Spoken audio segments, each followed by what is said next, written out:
I'm a nostalgia critic guy, remember it, so you don't have to.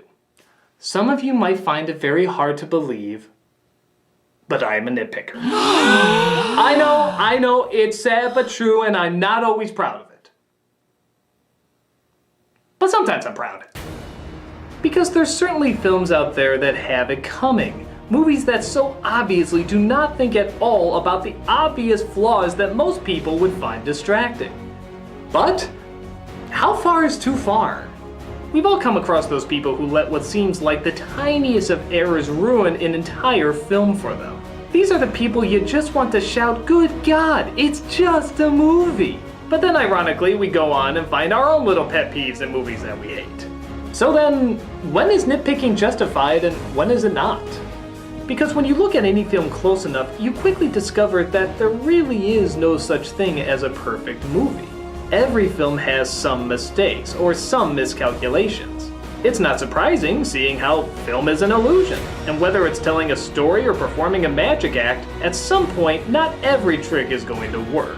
Some of the most famous and loved films of all time have huge mistakes in it. For example, in Star Wars, the destruction of the Death Star is caused by sending one tiny torpedo into a tiny little hole that somehow blows up this entire base. Wait a minute.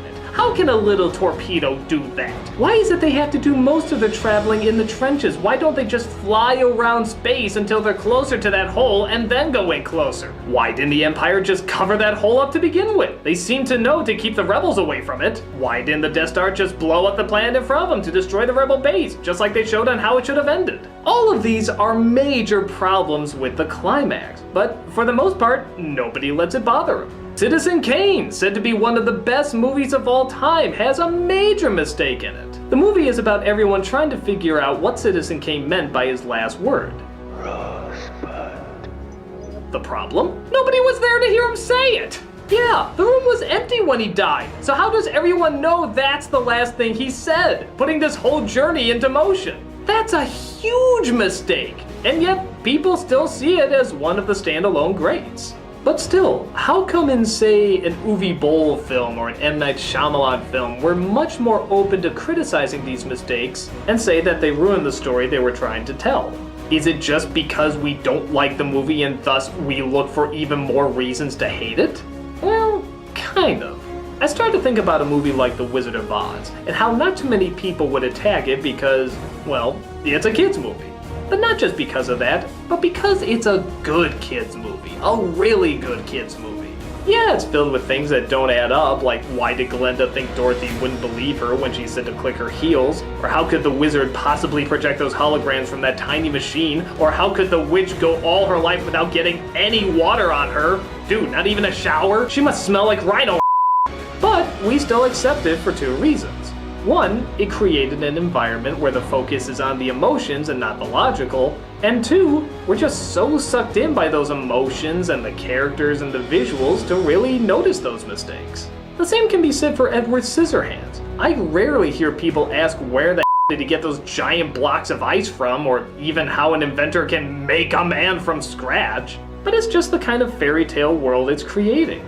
And the heart and drama of Edward is so good that we don't feel the need to question it. Then you start to think about films like, oh, Cool as Ice. This is a film that does not draw you into its characters, or its environment, or its own unique world. And because it fails to keep our attention with these elements, it's much harder not to notice the problems of the movie. The inconsistencies, the mistakes, the nonsensical motivations. So maybe when we're nitpicking about the little problems of a movie that we think add up to big problems, we're actually focusing on the wrong issue.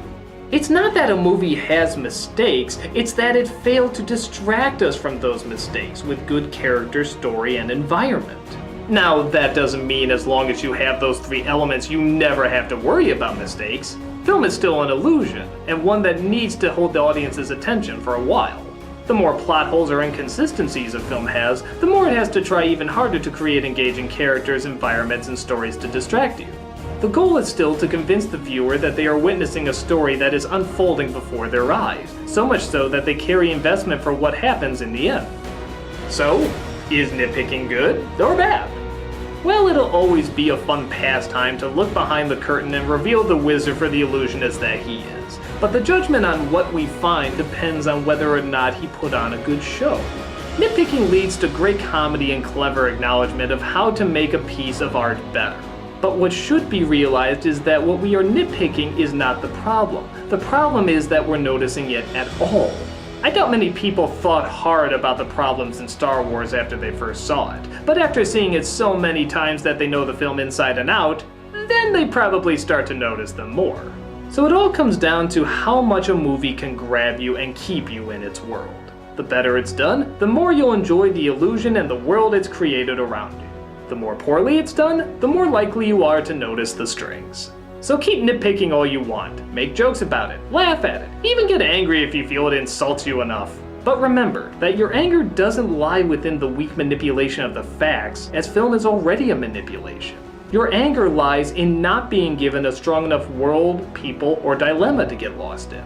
So remember, don't complain in a puppet show that you can see the puppeteer, complain instead that you focused more on him than you did the puppet. I'm the Nostalgia Critic guy, remember, so you don't have to.